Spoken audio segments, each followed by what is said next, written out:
వచ్చి కిచెన్లకి ఒక ముద్దాయిని తీసానండి. ఆ ముద్దాయి నాపైన వంటకాలు పూర్తయిన ఆ సపోర్టింగ్ గా తీసిన ముద్దాయి ఈడు కలిపి ముద్దాయి నాపైన తోసేసి నా దస్తలో ఉన్న హ్యామర్ అంటాం కదా, హ్యామర్ తీసుకుని నాపైన అటాక్ చేసి నేను దించుకునేటప్పటికి నా చేతిలో ఉన్న తాళాలు లాక్కుని గేట్ తీసేసిన దాని మీద నేను కొద్దిగా మా ఇంటికి వస్తుంది వెళ్ళిపోయాడు. అదే సందర్భంలో ఆడుతూ ఉన్న కిచెన్ నుంచి వర్క్ చేసిన ముద్దాయి కూడా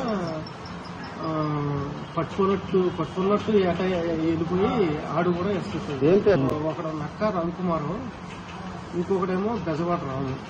డ్యూటీలో నలుగురు గార్డు, సూపర్ రెడ్డి గారు, నేను, ఒక వార్డర్ గారు ఉన్నాను. వార్డర్ గారిని బయటకు పంపించాను, బ్లీచింగ్ తీసుకురాను. అక్కడ చేతిలో ఉన్న సుత్తిని తీసుకుంటూ గింజుకుంటూ నేను సూపర్ రెడ్డి గారు ఉన్నారు కదా అని సూపర్ రెడ్డి గారి దగ్గర రూమ్కి నేను లాక్కుపోయినాను.